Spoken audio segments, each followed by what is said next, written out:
So as you can see, our Chevy, our 2008, it's got 281,000 miles on it. So we want to maintain that oil pretty directly.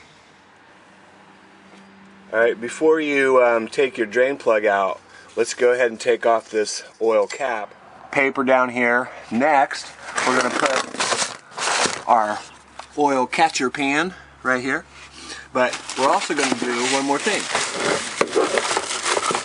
We're going to put a bucket that's cut in half with a hefty trash bag. Make sure you use a good trash bag.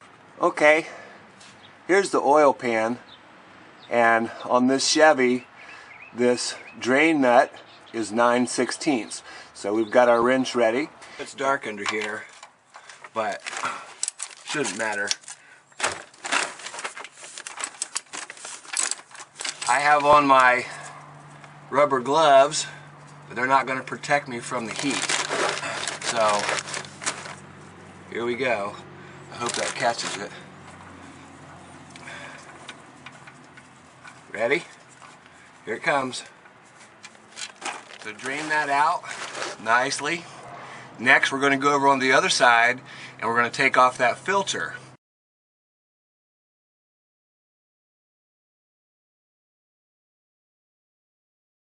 Okay, here's the oil filter, and this one was an AC Delco, which is the Chevy brand, but we're going to put on a Fram high mileage.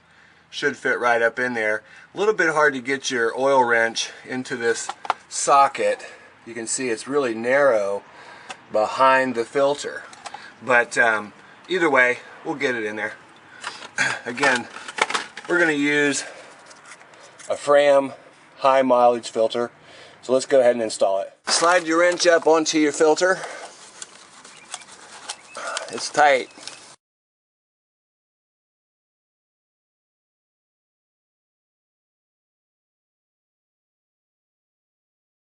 And it should be pretty easy to take off if it was installed properly the last time.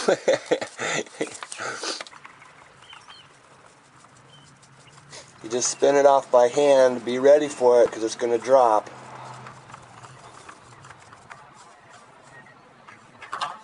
Okay, so take your new filter, and got some oil on my gloves here. We're just rubbing it around this O-ring so that it makes a good tight seal. Set it in place. Tighten it up a little bit by hand.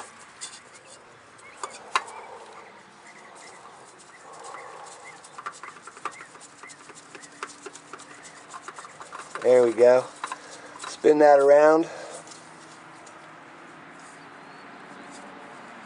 As tight as you can go with your hand. Next, we get our oil wrench over, get it onto the spot, and we want to tighten it up. This clamp works by pressure. You can see how it's tightening up. I think you can see how it's tightening up against the filter, and then we just twist it to tighten it. How tight? Not too tight. It's the best way I can tell you. Not too tight. A little bit more than hand tight actually. Usually does the trick. That should do it. Okay, we're going to go ahead and put our drain plug back in place. How tight do you make it? Pretty tight.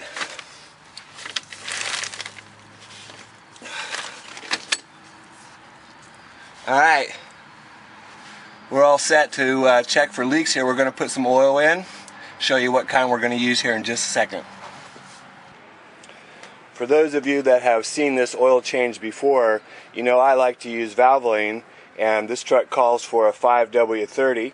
So we've got 5 quarts of the 5W30, and then I always add 1 quart of 5W30 Valvoline Max Life.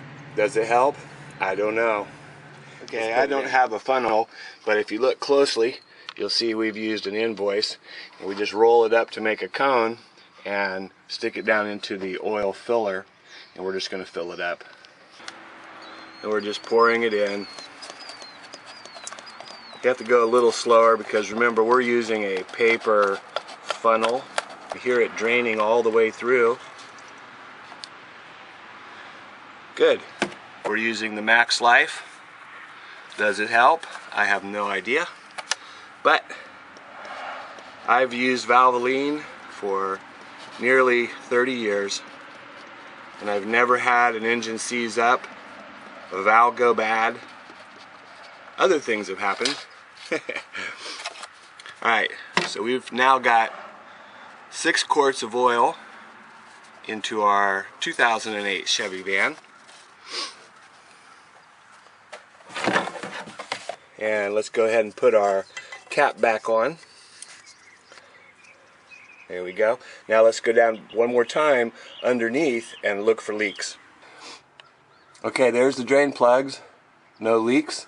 You can look down here on the ground and notice that there's no leaks.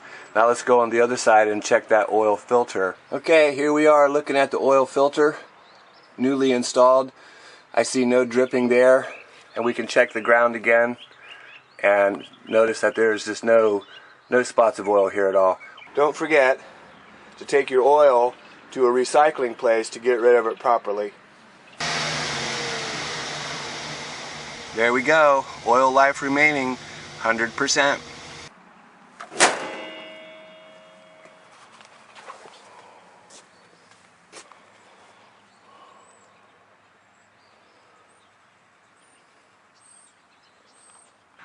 So this is Chuck with Apple Drains, reminding you that if you believe you can do something, I guarantee you can do it. Have a great day.